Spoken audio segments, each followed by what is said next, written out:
Good morning, dear students. I am Aqib Ali and I welcome you all in the class of Science, chapter number 1 Nutrition in Plants. So, dear students, this is the second video of Nutrition in Plants. In the first video, we discussed about what is nutrition, what are the nutrients, what are autotrophs and heterotrophs, and we discussed something about photosynthesis but not in details.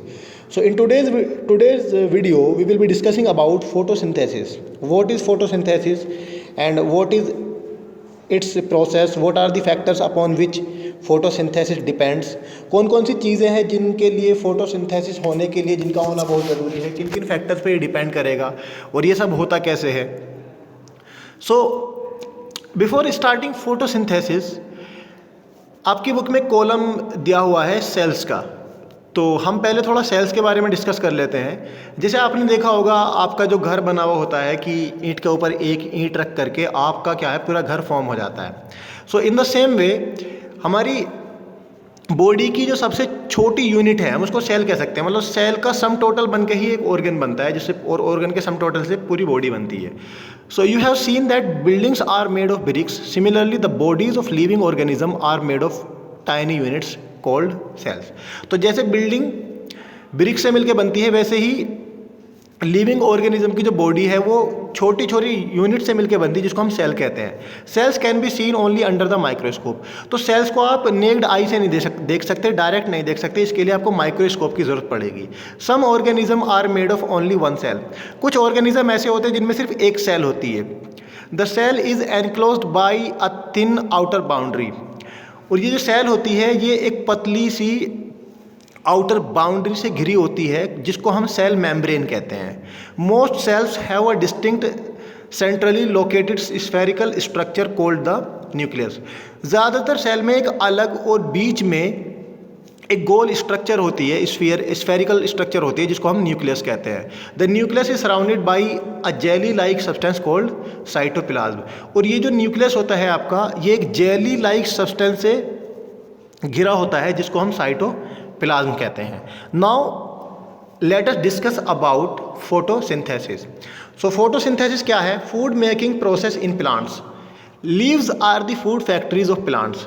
तो पत्तियां क्या होती हैं? Plants की food factory होती हैं. या हम कह सकते हैं कि पत्तियों से ही प्लांट्स को फूड मिलता है. या हम ये कह सकते हैं कि leaves are the kitchen of plants. जो प्लांट्स का किचन है वो लीव्स हैं.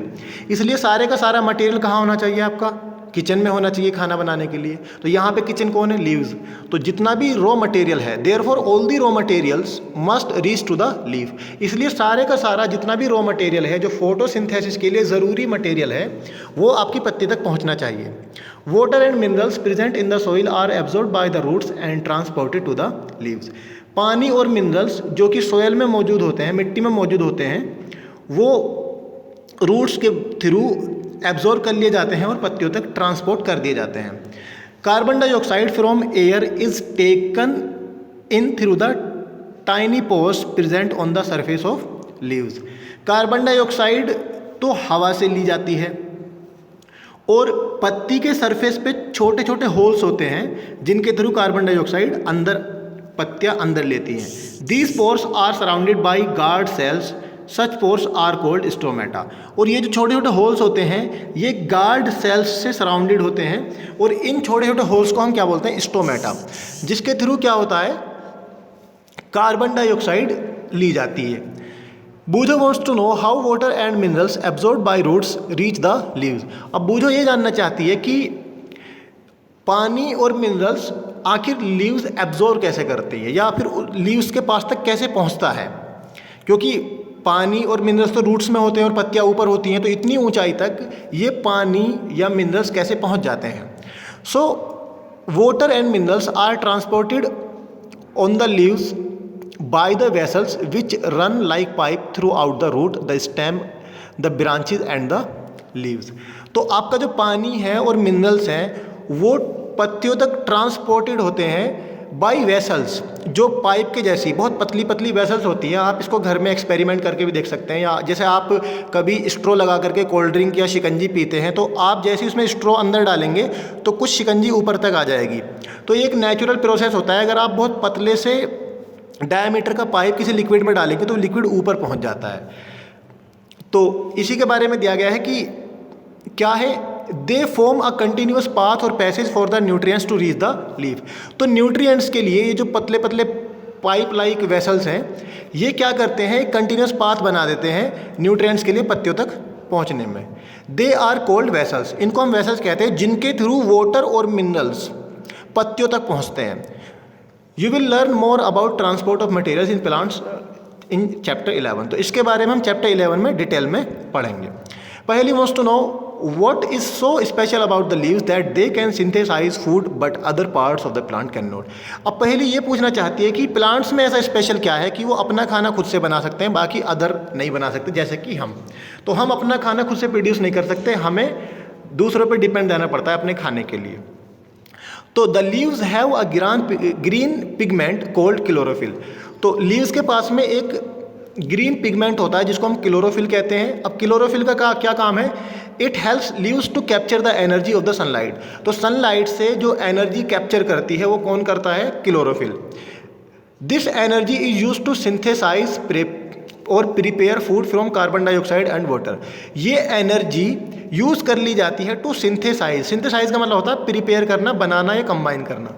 तो खाने को सिंथेसाइज करने में, प्रिपेयर करने में ये एनर्जी यूज़ कर ली जाती है कार्बन डाइऑक्साइड और वाटर से। Since the synthesis of food occurs in the presence of sunlight, क्योंकि फूड का सिंथेसिस कहाँ पे होता है, सनलाइट की मौजूदगी में। इट इज़ कॉल्ड फोटोसिंथेसिस, इसीलिए इसका नाम है फोटोसिंथेसिस। फोटो का मतलब लाइट और सिंथेसिस का मतलब combine. So we find that chlorophyll, sunlight, carbon dioxide and water are necessary to carry out the process of photosynthesis. तो इससे हमें पता चलता है कि क्लोरोफिल, सनलाइट, कार्बन डाइऑक्साइड और वाटर ये फोटोसिंथेसिस की प्रोसेस को कैरी करने के लिए ज़रूरी है। अगर इनमें से एक भी नहीं होगा तो फोटोसिंथेसिस नहीं हो सकता। It is a unique process on the earth, ये अर्थ पे होने वाली एक बहुत ही यूनिक प्रोसेस है। The solar energy is captured by the leaves and stored in the plant in the form of food. Solar energy leaves capture कर लेती हैं और प्लांट में स्टोर हो जाती है फूड की फॉर्म में। The sun is the ultimate source of energy for all living organism. तो सन जितने भी लिविंग ऑर्गेनिज्म हैं उनके लिए एनर्जी का सोर्स है। अब हम इसकी प्रोसेस को नेक्स्ट वीडियो में देखेंगे कि प्रोसेस में क्या क्या हो रहा है और प्रोसेस के बाद क्या बन रहा है और हमारे लिए जो ऑक्सीजन बनती है वो कितनी ज़रूरी है, या फिर सन अल्टीमेट सोर्स हमारे लिए कैसे है।